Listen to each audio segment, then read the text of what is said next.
The nth term of a quadratic sequence is a bit more complicated than what you do for a linear sequence.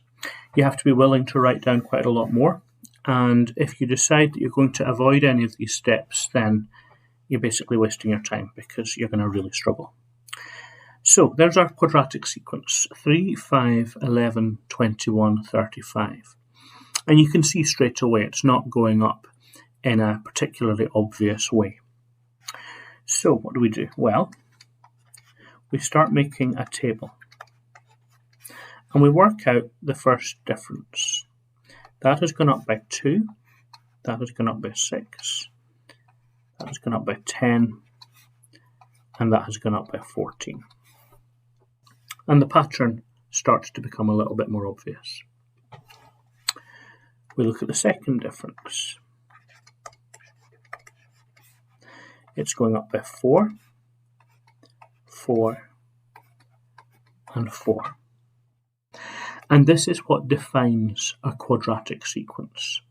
The second difference will always be constant. Now, it's surprisingly common for people to make mistakes producing that table. And they get things like 4, 3, 5, because they've made a numerical mistake. If you get numbers in that second difference row, which are similar to each other but not the same, you need to go back and check your arithmetic. Now, this common second difference of 4, it tells me two things. First of all, it tells me that I am dealing with a quadratic, so n squared is involved somewhere. But it also tells me, using the 4, it tells me that it's not just n squared, it's 2n squared. Now, the reasons why are really rather complicated, and I'm not going to go into them in this video. It's more for A-level maths. But that second difference always being 4, you divide it by 2, and that tells you what the number on the front of the n squared is. The coefficient of n squared is 2. So we now know that the nth term of this quadratic sequence is something to do with 2n squared. But that doesn't work on its own. There's the first term, the second term, third, fourth, and fifth term. So if you just look at it, 2n squared, 2 times 5 squared is 25, 2 times 25 is 50. It's supposed to be making 35. You might think take 15, but if you were to check it with one of the others, that doesn't work. What we've got to do, and this is what people really don't like doing, what we've got to do is we've got to start producing a second table.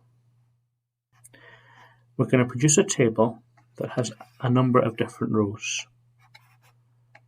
Most basically, we're going to introduce that row, and we're going to rewrite the sequence straight underneath it. So we've got the 3, 5, 11, 21, 35. And we're also going to have a row 2n squared, this 2n squared here, so that we can see what numbers it actually produces. Now, 1 squared is 1 times 2. 2 squared is 4 times 2. 3 squared is 9 times 2.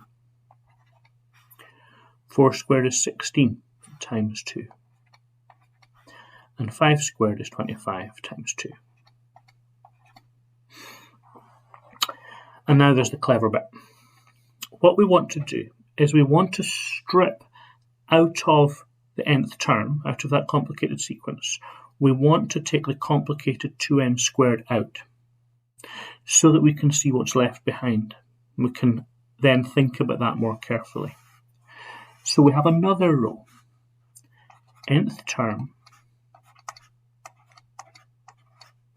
take away 2n squared.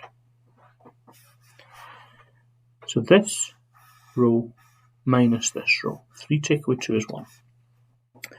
5 take away 8, minus 3.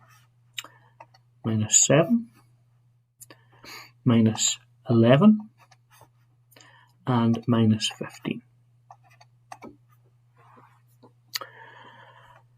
Now, if you look at that row, that is a sequence, or a type of sequence rather, that you already know something about. We can see that it's reducing by 4 each time. So that is a linear sequence because it's got a common first difference. Can we manage to write down the nth term of that sequence? Well, it's dropping in 4s, it's going down in 4s. It might sound strange, but we could think of that as the negative 4 times table. If the 4 times table goes 4, 8, 12, the negative 4 times table will go negative 4, negative 8, negative 12. It drops by 4 each time, just as this does. So we'll use that idea. There's a structure that forces the sequence to drop in 4s. Now, what number would have been on the front of this sequence, just in this position here? It would have been a 5, so that it was dropping in 4s. It would have been a 5, a positive 5. So this sequence is negative 4n plus 5. Now the clever bit. This sequence can be described algebraically in 2 ways. It can be described as the nth term minus 2n squared.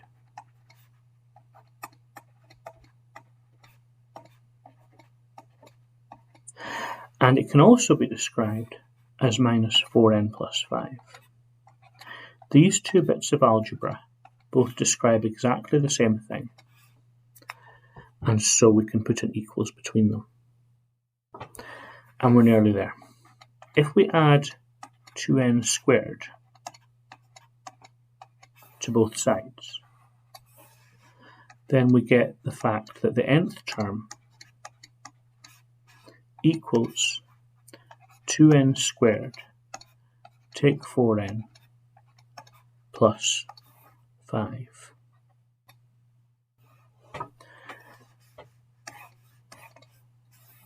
The only thing that we could do to finish off is we could check one of them. Let's try n equals 3 just quickly. 2 times 3 squared is 18. Take 4 times 3 plus 5. What's all that make?